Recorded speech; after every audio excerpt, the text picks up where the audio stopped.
Imagine building a centuries-old, globally recognized institution. Yeah. Now imagine your foundational business plan requires a horrifying skin disease, a massive gambling loss, and like the 16th century equivalent of a misdirected text message. It's wild. It completely shatters the illusion that these enduring legacies require, pristine strategic master plans from day one. Right. Welcome to today's deep dive. We are looking at the patron saint of Naples, who also randomly happens to be the patron saint of Italian cooks. Always a good combination. Exactly. We've got a really rich stack of sources today: historical texts, encyclopedic entries, and these religious biographies concerning Saint Francis Caracciolo, the Venerable Augustine Adorno, and the religious order they founded. The Clerics Regular Minor. Right, or often just called the Adorno Fathers. And what we're really extracting from these records today is the architecture of resilience. We're looking at how seemingly disastrous events and random accidents converge to create an institution that survives centuries. I mean, it is a masterclass in purpose, extreme humility, and just the bizarre ways history hinges on pure chance. It really is. So let's look at the raw material they started with, right? Because we have these two men living parallel lives that are about to just violently pivot. A total crash. Yeah. First, we have Ascanio Caracciolo. He later becomes known as Francis. He's born in 1563 into the Pisquizio branch of the Caracciolo family. And if you know the landscape of 16th century Italy... You know that means immense wealth. Yes, massive political leverage in the Abruzzo region. He has the ultimate safety net. Oh, absolutely. But at 22 years old, Ascanio contracts this severe, disfiguring skin disease. The historical texts broadly classify it as leprosy. Which is, knowing the social dynamics of the era, we understand that this is not just a medical crisis, right? No, not at all. It's an immediate, non-negotiable exile from all those power structures his family operates within. It forcibly removes him from the board. Right. He is staring death in the face. And here we see the first major pivot. He vows that if he survives, he will dedicate his life entirely to God and humanity. And he does survive. He does. He experiences what the biographers describe as this rapid, miraculous cure. But rather than taking his second chance to go back and reclaim his aristocratic standing, he just liquidates his past. Wow. He renounces his titles, moves to Naples, gets ordained as a priest, and joins a group called the White Robes of Justice. Which is fascinating. Right. Now let's unpack the theological mechanics of what they were doing there, because they weren't just, running a neighborhood soup kitchen. No, far from it. Yeah. The White Robes of Justice. They were ministering to the absolute margins of society. So we're talking the incurably sick in hospitals and death row inmates. The people everyone else gave up on. Exactly. Theologically, they were trying to bring spiritual dignity to people the state and society had already condemned. Yeah. And for a former nobleman, washing the sores of the contagious or sitting in a damp cell with a man about to be executed. It's a huge shift. It's an aggressive inversion of the social hierarchy. It is a total identification with the condemned. It's like watching a massive structural collapse, but on a personal psychological level. It is an absolute biological bankruptcy that forces a complete rebuild of his identity. Right. And while Ascanio is going through this biological collapse, our other founder, Augustine Adorno, is experiencing a very different kind of bankruptcy. A literal one, yeah. Adorno is a Genoese diplomat and a highly successful banker. Very successful. And remember, in the late 16th century, Genoa is essentially the financial engine of the Spanish Empire. Right. So Adorno is operating at the absolute apex of European finance. He's literally lending money to King Philip II of Spain. He is funding the global superpower. Exactly. But his pivot doesn't come from a disease. It comes from the tables. Ouch. Yeah. In 1578, he suffers a massive gambling loss right around the exact same time his father dies. Oh, man, those two hits back to back. Losing a fortune and losing his father, it just violently strips away the illusion of his own permanence. Yeah, you realize you're not invincible. Right. The historical record notes that this dual trauma made him realize, quote, earthly things quickly come to an end. Wow. So Ascanio's body betrayed him, and Adorno's wealth and family structure dissolved. Both men were just brutally confronted with the temporary nature of their power. So much like Ascanio, Adorno just abandons his lucrative career. He pivots to theology and starts ministering to prisoners and the sick in Naples. And it's like two separate movies that are about to cross over into a shared universe. Exactly. We have these two men, completely stripped of their former identities, both operating in the slums and prisons of Naples. but they still don't know each other. Not yet. Which leads to the absolute wildest part of this history. We arrive at what might be the most consequential typo of the Renaissance. It really is. So is 1587, Adorno decides he wants to found a new religious order. He envisions something that blends the active life. So, ministering to the poor and sick with the contemplative life of rigorous cloistered prayer. A hybrid model. Right, but he needs a co-founder to help him write the rules and get it off the ground. So he drafts a letter pitching this idea to a well-respected priest named Fabrizio Caracciolo. Okay, Fabrizio Caracciolo. He seals it, hands it to a courier. And the courier goes to the wrong address. He misdelivers it to the newly ordained Ascanio Caracciolo instead. That's crazy. So Ascanio opens a letter explicitly meant for someone else, reads the proposal, is instantly captivated by the vision, and essentially says, "I'm in." Sign me up. Exactly. He teams up with Adorno, and they eventually bring in the intended recipient, Fabrizio, as well. Okay, wait. I have to push back here. Sure. Are you telling me that a centuries-old, globally recognized institution, one that would go on to be approved by popes and heavily involved in international missions, Yeah. was catalyzed because a 16th century mailman couldn't navigate the streets of Naples? That is the documented historical reality. That's unbelievable. But what's crucial is how these men interpreted that specific event. Because we look at that today and say, oh, massive clerical error. Right, we'd fire the courier. Exactly. Yeah. But in the highly providential worldview of 16th century theology, there are no clerical errors. Ah, so a mistake is just a mandate in disguise. Precisely. Ascanio didn't see a misdirected letter. He saw the undeniable hand of divine will. Like it was meant for him all along. Right. If God wanted Fabrizio to get the letter first, Fabrizio would have gotten it.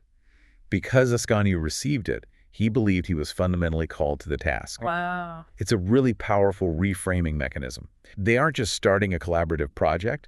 They believe they are executing a divine command delivered through a flawed human mechanism. That shared conviction, the idea that they were handpicked by Providence, that must have bound them together incredibly tightly. Oh, absolutely. And they needed that airtight cohesion because the rulebook they were about to write was incredibly radical. It was. So to draft these rules, the three men retreat to a Camaldolese hermitage in Naples. And the setting matters here, right? It does. The Camaldolese are a strict, cloistered monastic order. By retreating to their hermitage, Adorno, Ascanio, and Fabrizio are intentionally stripping away the noise, the networking, and the political influence of the city. Total isolation. Yeah, they isolate themselves to draft a rule of life that they eventually present to Pope Sixtus V in 1588. And when they present it, they include the standard vows you would expect, right? Poverty, chastity, and obedience. The basics. But then they bolt on a fourth vow that feels entirely subversive. Yeah, this is the kicker. They vow never to seek any ecclesiastical dignity or office, either inside or outside the order. Wait, they legally and spiritually ban themselves from ever getting a promotion? Essentially, yes. Now, if you put yourself in that era, right, we all know the Renaissance church landscape. Right. Bishoprics, cardinal hats, these were highly lucrative, heavily weaponized geopolitical assets. Oh, massive power centers. Families spent generations scheming to secure these seats. It was the corporate ladder of the era. Yeah. And these three men, who came from the exact noble bloodlines perfectly positioned to dominate that system, preemptively outlawed themselves from playing the game. It's incredible. Imagine adding a clause to your corporate employment contract that legally forbids you from ever accepting a raise or a management title. It sounds insane today. Yeah. But by doing so, they created this really unique geopolitical shield. How so? Well, think about the paranoid court of King Philip II of Spain, where Adorno used to operate as a banker. Right, everyone's out for themselves. Every advisor, every courtier, every cleric has an ulterior motive.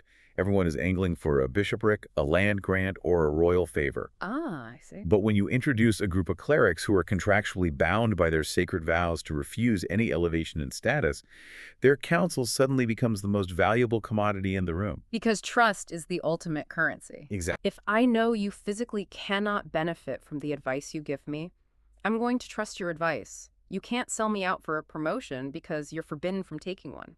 Paradoxically, this absolute refusal of power made them incredibly influential. Wow.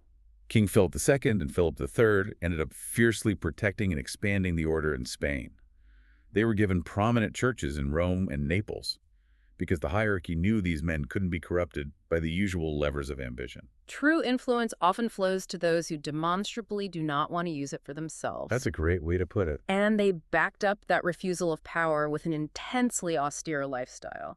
The texts mention they practice perpetual circular adoration of the Eucharist. Which is, that means they maintained a continuous 247 relay of prayer before the sacrament. Like unbroken. Unbroken. From an organizational standpoint, it is a massive logistical commitment. Someone is always awake, always interceding. And they paired that with severe physical penance. Fasting on bread and water, wearing hair shirts, and taking the discipline. Now, when the sources say taking the discipline, we're talking about physical self-flagellation. And we need to understand the mechanism behind that practice in their context. Right. It's not what modern audiences might think. Right. It wasn't about self-hatred. It was a theological mechanism for bodily participating in the sufferings of Christ. It was a way to physically conquer the flesh, to elevate the spirit. And Ascanio, who takes the religious name Francis, he becomes the embodiment of this mechanism. Yeah. Adorno tragically dies at age 40. So young. So in 1593, Francis is elected the first superior general. He is the head of the entire global order. Okay. But he refuses to let the title separate him from the lowest labor. He insists on sweeping the floors of the monastery, making the beds, washing the dishes, and literally begging for alms in the streets. Imagine your CEO insisting on scrubbing the lobby toilets every morning just to ensure they never feel superior to the janitorial staff. It's radical leadership. Yeah. He recognized the greatest threat to their fourth vow wasn't external temptation from kings, but internal pride. That makes a lot of sense. If the superior general is begging in the streets, it makes it impossible for the novices to complain about a lack of comfort. He modeled the extreme humility the rule demanded. But that level of intensity, right, the perpetual adoration, the fasting, the international travel to establish new houses in Spain and Italy, it physically breaks him down. Oh, completely. He pushes his physical form to its absolute breaking point. Yeah. The biographers call him the preacher of the love of God. He would spend entire nights in adoration. He barely slept. And when he did, he would just lie on the cold altar steps. Goodness. Witnesses recorded that during these intense states of prayer, his face would appear illuminated, emitting rays of light. But the body always keeps the score. By 1608, the sheer volume of his penance and his workload catches up to him. It does. He travels to Agnon in the Molise region to establish a new house. He arrives deeply ill with a severe fever. He's completely spent. Yeah. He knows his body is failing and the end is near. On June 4th, the eve of Corpus Christi, he dies at the age of just 44. His final recorded words were, "Let us go to heaven." And the textual accounts of what happens next are visceral. When his body is opened post-mortem to be embalmed for transportation back to Naples, the biographers report some highly unusual phenomena. Very unusual. The records claim his vital organs were entirely uncorrupted. Right. When his body was lanced, instead of the expected decay, it produced a scented red fluid. But the most striking detail was his heart. Yeah, this part is wild. They found his heart burnt up, and seemingly imprinted around it were the words from the Psalms. Yes. Zealous domestio I commedit me, the zeal of thy house hath consumed me. It's a powerful mystical detail that perfectly encapsulates his entire trajectory. It is the most literal manifestation of burnout I have ever heard of. That's true. But it fundamentally shifts how I think about that word, you know? Today, we talk about burnout as a state of depletion. Being drained by toxic environments, endless emails, or a lack of agency. You rust out. But Francis didn't rust. He was consumed. He burned up from the inside out because he threw every ounce of his biological and spiritual energy into a singular defining passion. That's a really brilliant distinction. He had total agency, and his burnout was simply the friction of maximum output. He wasn't depleted, he was spent. He utilized exactly 100% of his capacity. Exactly. But as a consequence of that maximum output, you now have an order that has lost its charismatic visionary at age 44, right after losing its initial founder at 40. Which creates a massive institutional vacuum. How does a movement built on the raw, all-consuming charisma of its founders survive when they are both dead before they even hit 45? It's the ultimate test. They have to rely entirely on the operational DNA those founders left behind. Did it work? Initially, it works spectacularly well. By the 18th century, they reach a high watermark. They expand to around 50 communities with up to 800 members. Well, that's huge. They are running parishes, holding university chairs, and advising the Holy See. They are a recognized force. But then, the 19th century hits them like a freight train. Yeah, it gets dark. The historical context here is crucial to understand their survival. This isn't just a slow decline in popularity. This is an era of aggressive, state-sponsored suppression. Absolutely. You have the shockwaves of the French Revolution and the subsequent rise of fiercely secular nationalism across Europe. Right. New governments actively dismantle religious orders. Yeah. They view them as relics of the old regimes, or simply as useless mouths to feed. So they go after them. Yeah, they confiscate monastery properties. They legally ban the order from accepting new novices. The state essentially attempts to starve the organization to death by cutting off its property and its future members. And the texts show it almost works. The clerics regular minor are virtually wiped off the map. By the early 20th century, this global order is reduced to just a handful of aging members and a few remaining houses. They are teetering on the edge of extinction. For most institutions, this is the end of the line. Once the property is gone, the legal protections are stripped, and the numbers are decimated, the organization folds. Right. But they don't fold. And I want to dig into how they survived that near-extinction event, because it wasn't by fighting a massive political war to get their land back. No, not at all. Their survival mechanism was intrinsically tied to that fourth vow we discussed earlier. The one about not seeking power. Exactly. Think about it. If an organization's core identity is built around massive estates, political leverage, and hundreds of members, it dies when the state takes those things away. Right. But the Adorno Fathers were literally founded on the premise of not holding power. Wow. Their core identity was extreme humility, service, and Eucharistic devotion. You don't need a sprawling abbey or royal patronage to maintain that. You just need a few committed individuals who refuse to abandon the rule. Because they weren't encumbered by a need for prestige, they could operate quietly, almost underground, maintaining their identity even when entirely stripped of their assets. They survived the winter because all their vital energy was kept deep in the root system, not out in the flashy foliage. They didn't need the external trappings to know who they were. That's a beautiful way to phrase it. And when the geopolitical climate finally thawed in the 20th century, they were ready to regrow. They were. Encouraged by several popes who recognized their historical value, they began a massive modern expansion. Where did they go? They crossed the Atlantic in the 1930s, establishing houses in New Jersey and later expanding into South Carolina. Oh, nice. And from there, they became a global missionary force once again, opening foundations in the Democratic Republic of Congo, India, the Philippines, Kenya, Tanzania, and Germany. It's an incredible arc. We started with two highly privileged men in the 16th century, one stripped of his health, the other stripped of his wealth. A totally misdirected letter forces them together, and they decide to build an institution based on the aggressive rejection of power and an all-consuming dedication to service. And that framework, forged in the slums and hermitages of Naples, proved resilient enough to survive the violent upheavals of European history and expand across the modern globe. And let's not forget the final historical footnote. That young nobleman whose horrifying skin disease started it all, Francis Caracciolo, was canonized in 1807.